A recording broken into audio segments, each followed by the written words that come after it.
Ye gentlemen and ladies fair who grace this famous city, just listen if you've time to spare while I rehearse a ditty. And for the opportunity, conceive yourselves quite lucky, for 'tis not often that you see a hunter from Kentucky, oh Kentucky, the hunters of Kentucky, oh Kentucky, the hunters of Kentucky.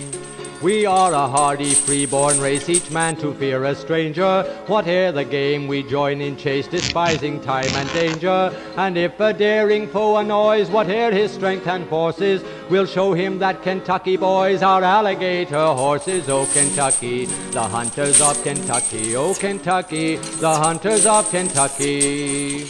I suppose you've read it in the Prince, how Pakenham attempted to make old Hickory Jackson wince, but soon his scheme repented. For we with rifles ready cocked thought such occasion lucky, and soon around the general flock the hunters of Kentucky, oh Kentucky, the hunters of Kentucky, oh Kentucky, the hunters of Kentucky.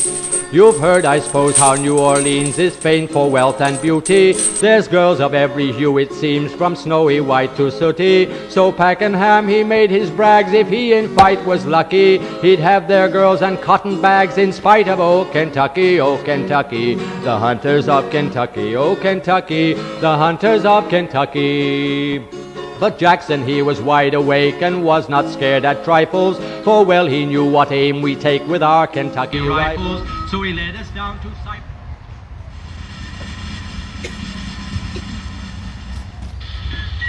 Well, Billy, we might be brothers, but I say it, partner, these differences between our economies just too far and wide for us to get along with each other, all right? I agree, Johnny. Is that so, huh? You know what? I take this as a declaration of war.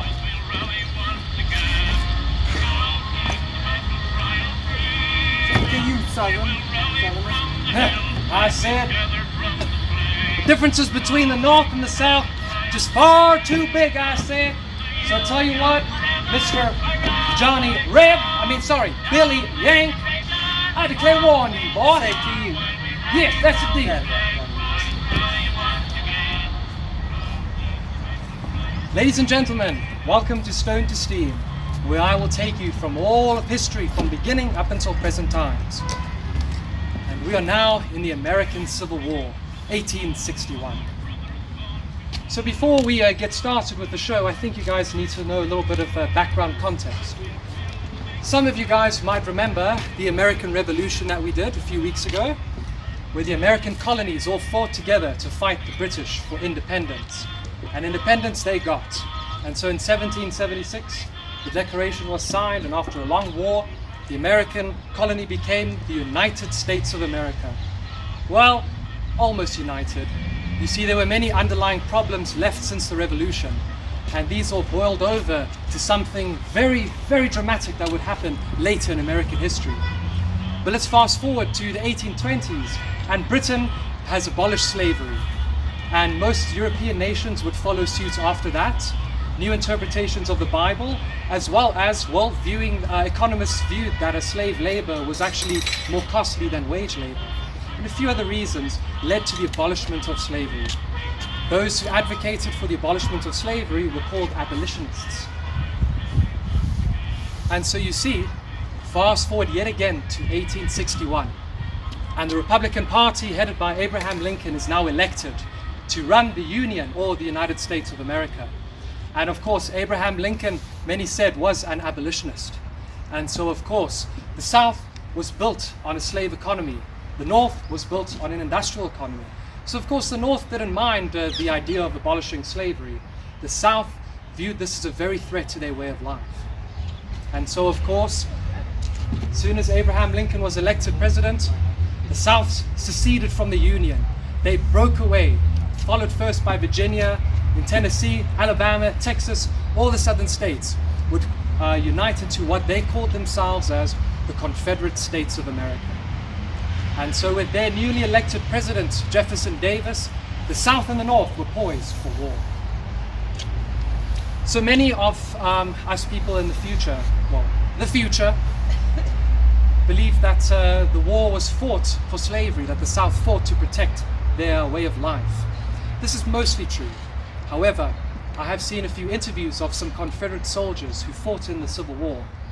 Some of them actually said that they did indeed not fight for slavery. Some of them were abolitionists as well. But in fact, they believed they were fighting for states' rights. They believed that the Union would try and take over their freedoms that they'd won in the American Revolution, and they would establish another dictatorship with Abraham Lincoln and try and control the South.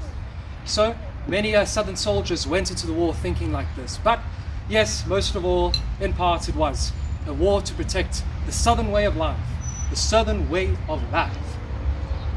And so, war began in 1861, and it became known as the war between the blue and the gray. The North, the Union, in other words, wearing uniforms of blue, and the South, or the Confederacy, wearing uniforms of gray. But we will get to that at the end of the show, where I'll explain the uniforms. But for now, ladies and gentlemen, welcome to the show, and please enjoy our time travel back to the American Civil War.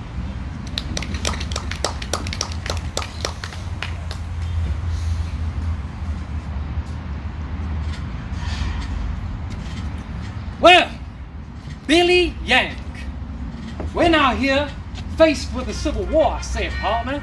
Now, we gotta fight each other and raise an army, I say it. So, who over here wants to volunteer to fight in the United States Civil War?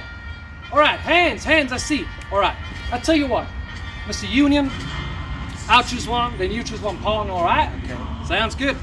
Who wants to fight for the South? I choose you. Come on, I like that gray, I like it. That's why I chose it. Who wants to fight for the Union? Fine choice, all right. Who wants to fight for the South? Come on, volunteers, come on. All right, let's see.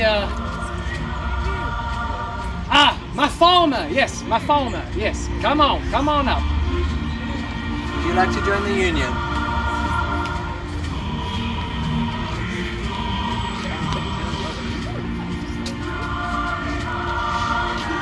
All right, excellent.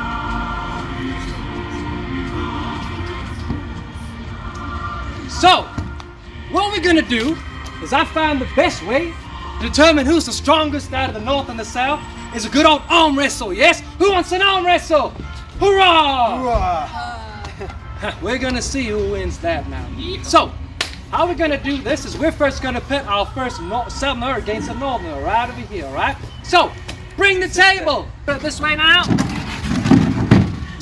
So, Southerners, before we start arm wrestling, we gotta look the part, all right? Yeah, that's it. And another hat for you as well, partner. That looks mighty fine. The Union, you guys think it's so civilized? We're gonna find out now who's the strongest eyes. That rhymes. Anyway, all right, first volunteer from the South. All right, grab a seat. How about you go first, sister? All right, Union, you ready? So what we're gonna do now is do the countdown. So, audience, I need a countdown. 3, 2, 1, go, all right? So, South, you ready? North, you ready? That looks ready. Give us the countdown. 3, 2, 1, go! It's a Southern victory! Hee-haw! Yes! Good effort. All right, next volunteer of the South. Don't be from Sweden. What? All right, volunteers, come stand by my side. Go stand by the Union side. Yeah. Okay. All righty. South. Right-handed. Oh, I see. Although in the 1860s, they didn't care for left-handed people like me. Anyway, we will do this right-handed. So, Union, South, you ready? Union, you ready? Yes. Let's go. Audience, give us the countdown. 3, 2, 1, One. go! That's all right, fine. So, now that we're nice and warmed up at Fort Sumter, now the real war's gonna begin, Union. I challenge you personally, my boy. Come on, let's go. All right, the rest of you volunteers, feel free to take a seat over here. Remember to cheer. Cheer us right. Oh, you guys to this side. Union. Yeah, say yeehaw. You know, yeehaw. Don't worry. We're working on it. All right. So, one last thing. Oh, he's cheating. Is he cheating again?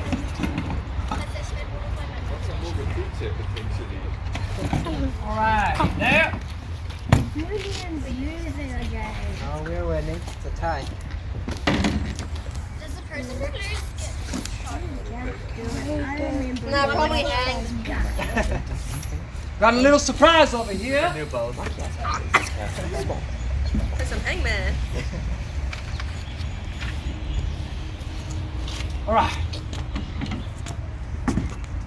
Yeah, that's a good idea. Why is the gun facing Gareth? Why is it facing me? All right. Why is it Face facing the you? audience. Yeah. Oh, my brother. We're at war, right? Oh, I need it like this now. This ain't Russia. I challenge you to an arm wrestle at Bull Run! Just hit play there, my friends. Thank you. That's fine. All right.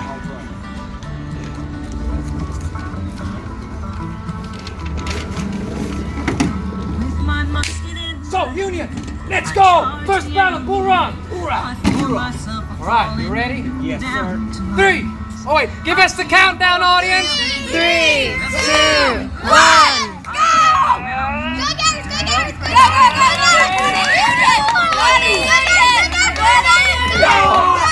It's a Confederate victory!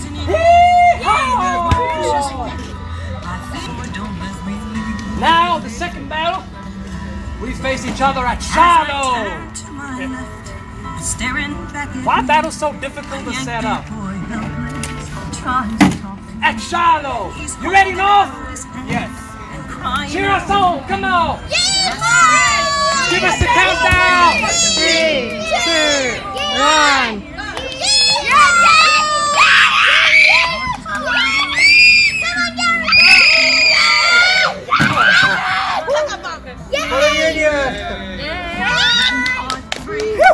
That was quite the fight you put on at Shiloh. I can't believe that now. I thought I was going to win that. All right, fine. You might have gone to Shiloh. But I said, now we're invading you with Robert E. Lee as our great general. So now we face each other at the most biggest battle of the Civil War, Gettysburg.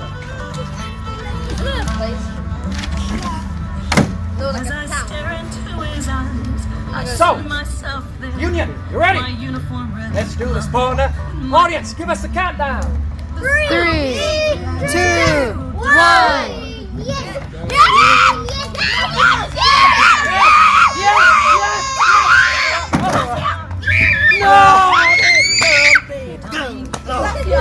I had that. So that dead gun Pickett's charge. Now you won't gun on steal no victory now. Better than my morale that's broken now. All right, Union. You might have gone to Gettysburg. Now we face each other at Antietam. Bring it back to Julian. They. All right. You ready to face each other now? Cue the music now. Show the music. Oh, this one is good. Yeah. We're Americans. Hey, come on.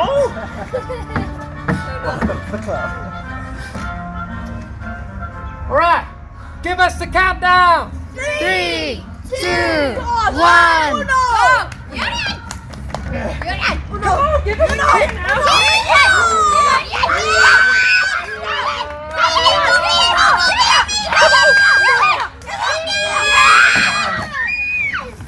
Oh, that gum. You might have won Antietam. I'll give you that. But now, we face each other at Vicksburg. I see you trying to invade us and take the Mississippi now. I say no to that, huh? You all say no to that?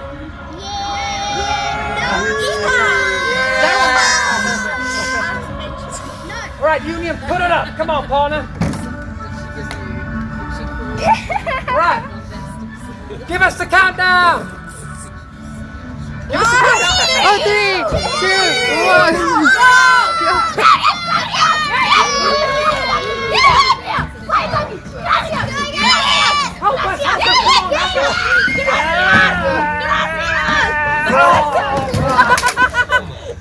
Oh, We win.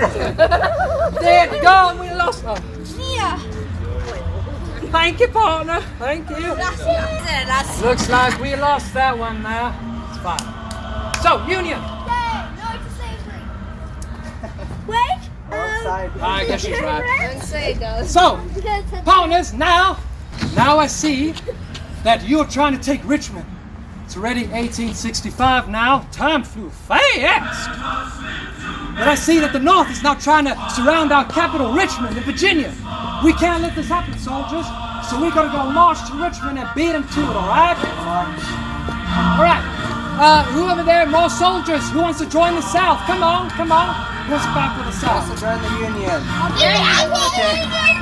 Yes, yeehaw!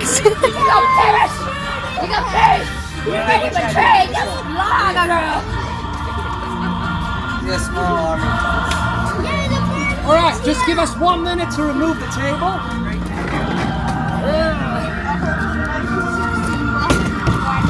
How does this thing work? Straight future technology. All right, you just grab those papers.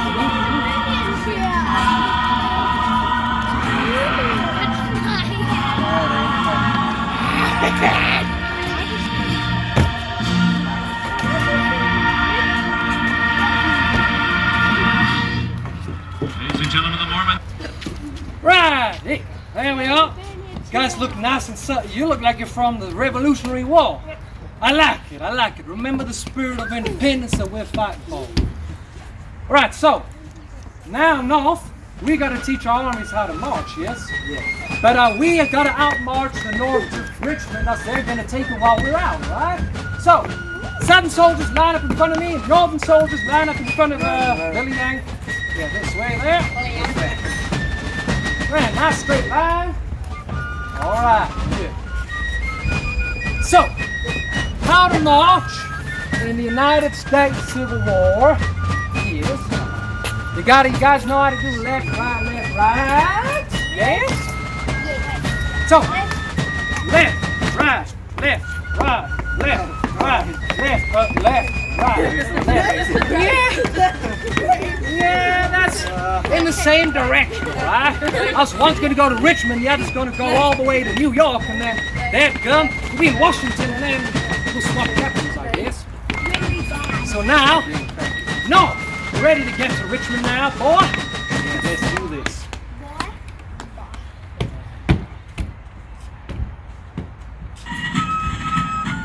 Alrighty, soldiers, line up in front of me. This way. Alright, line up. And a 1 and a 2 and a here we go. Left, right, forward, march. Left, right, left, right, left, right.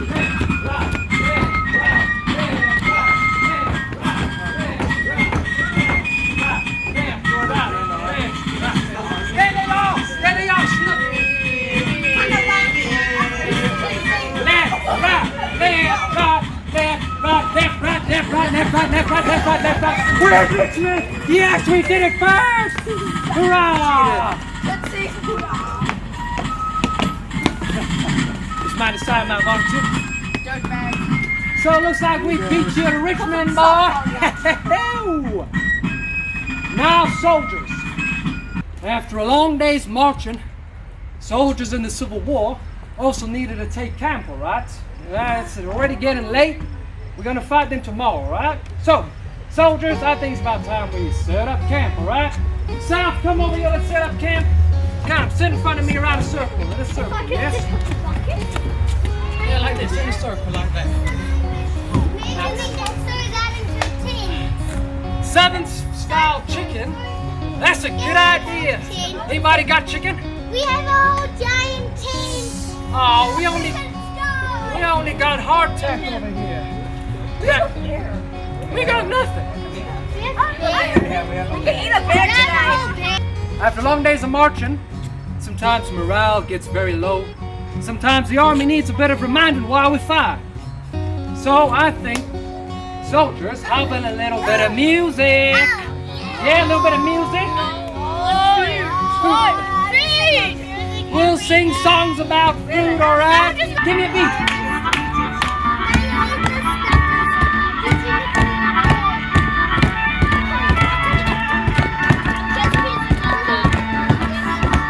I've been to Alabama with my banjo on my knee. I've climbed to Louisiana, my true love for the sea. It rained on. Both too quiet.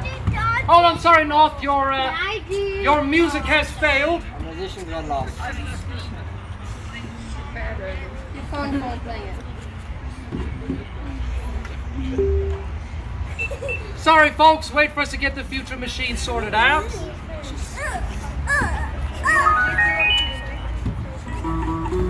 There we are. Fellas, they have no one, but you see, I got two. There's a jacket on and Sunday. Yeah, go. Oh, the musicians died again. Well, give the North a hand. Thank you. You call that dancing? The Northerners don't know how to dance like us. I think we gotta teach them, right? Right. Yes. I don't got no food, all right? Fight after the battle, if we win. All right, Northerners, let's do a little dance-off, all right? Cue the music.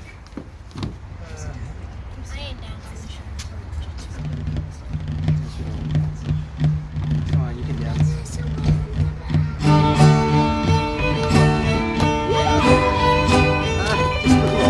Come on, soldiers, let's dance. Yeehaw!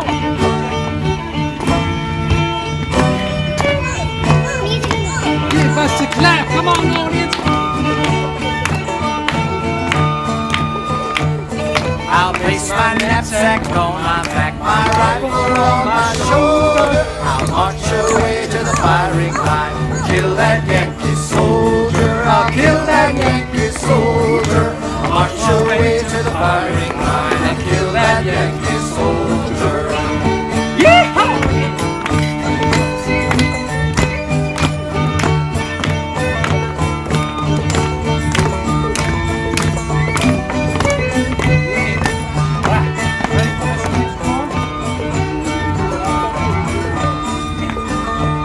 I'll bid farewell to my wife and child, farewell to my aged mother. I'll go and join in the bloody strife till this cruel war is over. Till this cruel war is over. I'll go and join in the bloody strife till this cruel war is over. Yeehaw! That's it.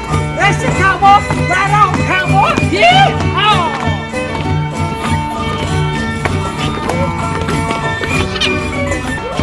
Where were we? Oh, yes.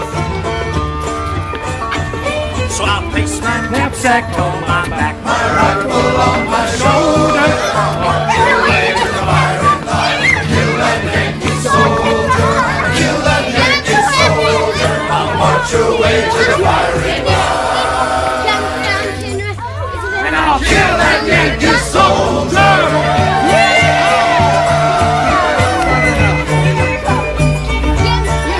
You will whoop the enemy!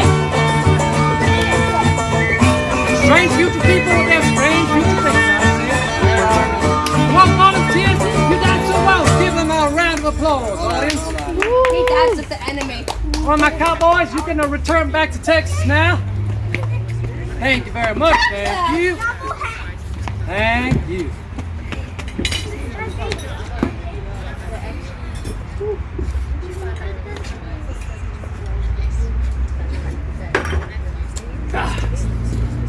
Well, wasn't that so fun, Union? Yeah, you like that music? Yes, sir. All right. We got to face each other at the battle now. So, Union, tomorrow we shall see each other in Richmond. See you then.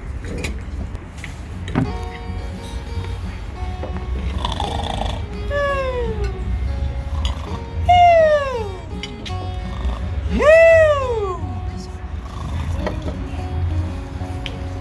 What's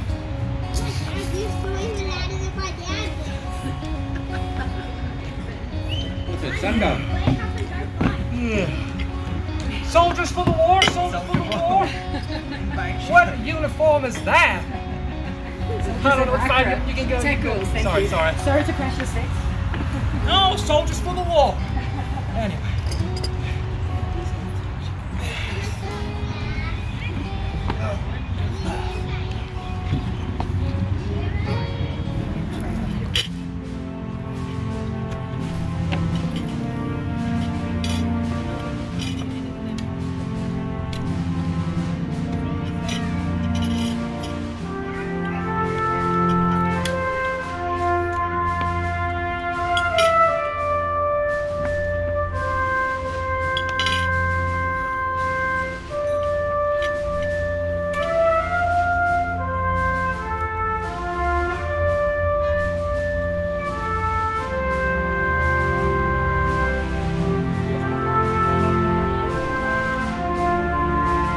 Stand up, soldiers! Face! Face, bayonets!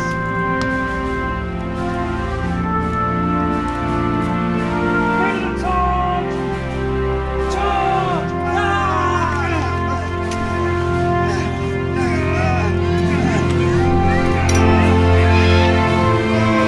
You dropped this, sir. Oh, thank you. Hey, there, how's that?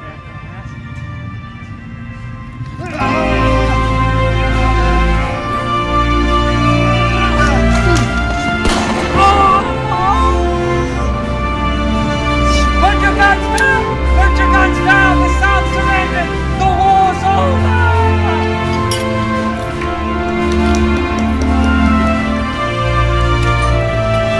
In all these 4 long years, I forgot to see right in front of me the fact, right in front of me, is my brother. My brother! Brother! You know what? This war has gotten us so blinded. Father against son, brother against brother, friend against friend. That's it. Now that the South lost, I guess I got a nation to rebuild now. So, Billy, I guess I'll be a senior later, man. Don't go crowd on me, all right? Huh? I'll see you around, all right, my brother? Hey.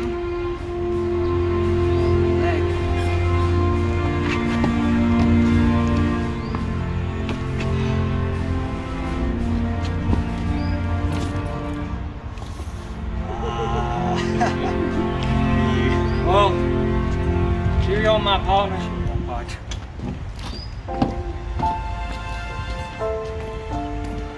Ladies and gentlemen, that brings us to the end of our skit. Thank you so much for coming.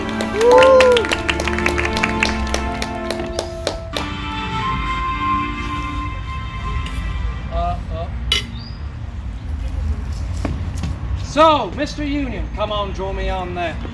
Don't worry about my leg, it's fine. The sewing machine really did fix it up. So, ladies and gentlemen, it is true. The US Civil War was lost by the Confederacy and won by the Union. After 4 long years of fight. Come to join the army, yes? Yes, partner. Yes. I'm gonna fight the Mexicans. Oh! Where was that? Yes, after 4 long and bloody years, 1861 to 1865, the American Civil War was fought on American soil. At one point, the South tried to argue Britain to coming and join the war on the southern side because of how heavily it relied on the South's cotton plantations. But as soon as Abraham Lincoln confirmed that this war is about abolishing slavery a little while into the war, that sealed the fate. And Britain would remain neutral, and this, of course, would be, and remain as it was, the American Civil War. Brother against brother, father against son. The United States Civil War was the bloodiest conflict ever fought on American soil up to this day. It all started with Fort Sumter, where we tried to besiege the little fort in our southern territory. We walked over as a pushover, man. Bull Run, a lovely pushover again, but then things started getting bad with Shiloh, Gettysburg, yeah. And then fast forward to 1865 and Virginia surrounded. The South had no choice but to surrender, and Robert E. Lee surrendered to the North at Appomattox Courthouse. The war was over. The Union, how did it win? What were the factors that contributed to the Union's victory? First of all, the most obvious is its industrialism. The Union was a lot more industrial as opposed to the agrarian rural South. And well, 4 years of long war, the North was able to keep producing arms and clothing and weapons, while the South struggled to keep up. And their uniforms started to testify to the desperation of the South. And so, of course, another reason that the North won was their Anaconda Plan.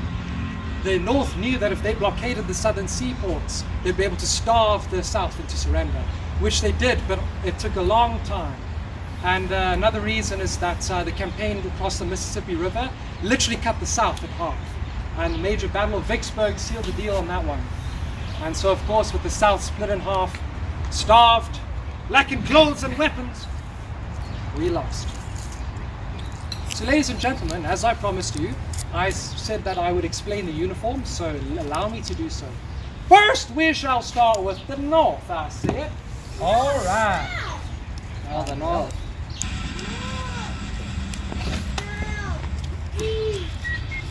So the union of the North, the uniform of the North was comprised mostly of hues of blue. That became their trademark. And even after the war, the Union's uniform would flourish as the main military uniform of the United States. He's missing a couple things.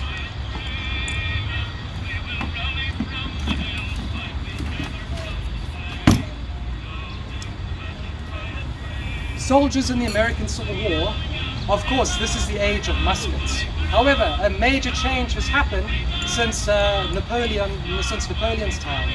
The biggest change is the difference between transition from flintlock to percussion cap muskets.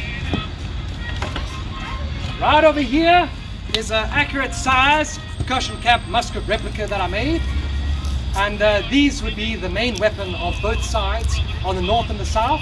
The South using Enfields of British origin, and the North using Springfields of local American origin. So, here's your rifle. So, the soldier, in order to load and fire his muskets, he needed an ammunition pouch right over here. The soldiers would wear these on their left shoulder. And this would house all of the paper cartridges which would contain the black powder in the musket balls. Very much similar to the days of Napoleon. And another very fascinating aspect of the US Civil War is the generals going into the war were still very much orientated around Napoleonic warfare. Cannons, lines of troops, all marching towards the enemy in glory. However, with the invention of the rifled percussion cap muskets, it enabled for soldiers to fire much faster, which we shall demonstrate. This faster and more accurate firing would prove deadly in the battlefields of the US Civil War, which is why the casualties were so high, because they were fighting a war with modern technology, with Napoleonic tactics. And so, a little demonstration on how to load and fire the percussion cap. The soldier has just fired. Kablamo! And then he would reach in his cartridge pouch for a paper cartridge, tear it open. Now the step of having to prime the pan with powder is eliminated with the percussion cap. Instead, you go straight to pouring it down the barrel. And then you've got your ramming rod, Mr. Union. Oh wait, this is my rifle. I forgot my ramming rod. Well, I mean, I ain't got no food for crying out loud. Anyway, you would ram down the ammunition and gunpowder like so, draw it back up and ram it back there. And all you'd need to do is cock the hammer. Soldiers would be issued with small little percussion caps, hence the name of the percussion cap musket. You know cap guns, any of you, this little orange nibs you put on that makes a bang? It's exactly that. They would just simply put the percussion cap on the little nipple over there, and then it's ready to fire. That's how quick it is. Kablamo! There goes Billy Yank, and Johnny Rip wins!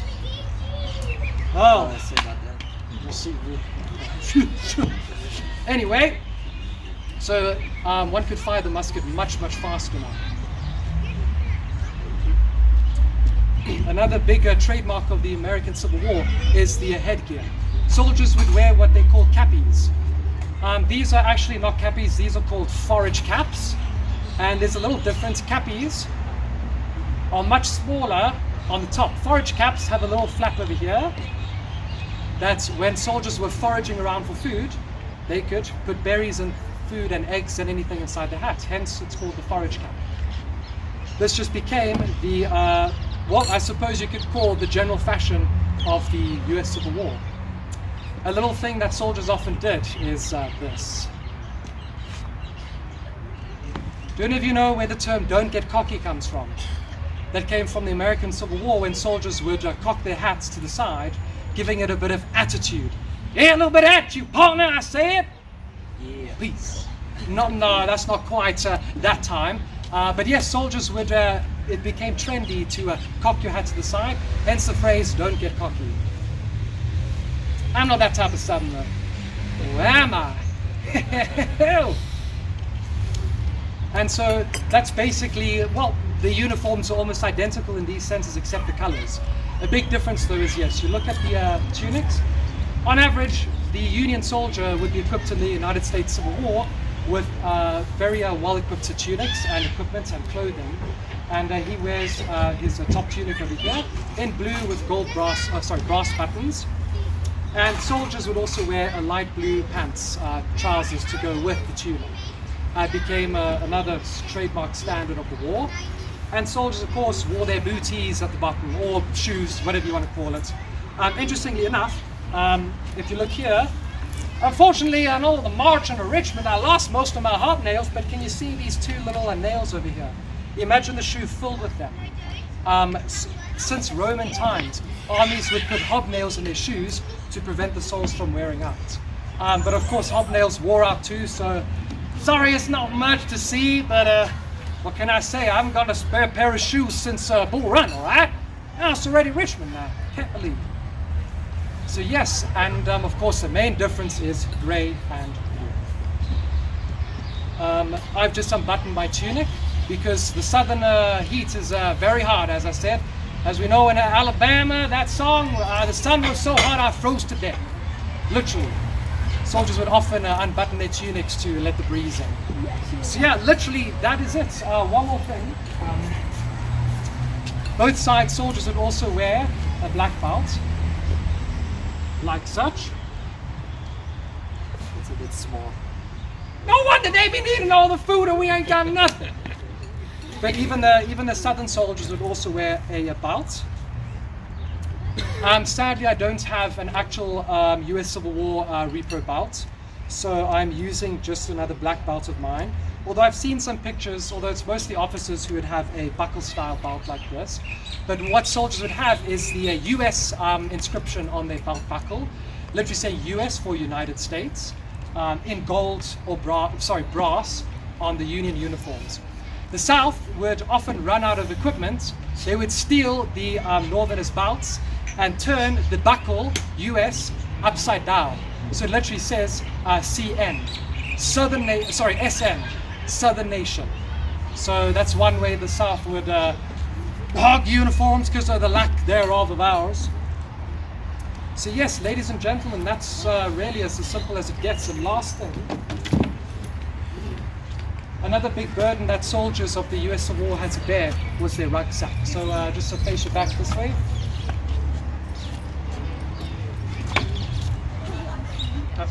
There we are. Every soldier would also be issued with a knapsack, or rucksack, or backpack. This would carry the soldier's whole life on his back.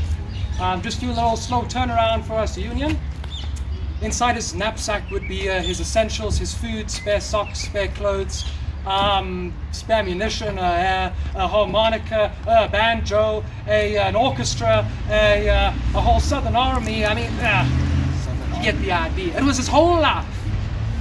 So soldiers in the Civil War would, of course, go into battle wearing their knapsacks. So, ladies and gentlemen, we're now at the end of the skits. Now, I'd like you guys to join me at the table of history. I've got another awesome surprise with myths from history. So please, I'll be there in about a couple minutes. Do join me at the table. Thanks for coming. Let's take a bow, boy. Come on. Woo. And you gotta hold these things else they fall around.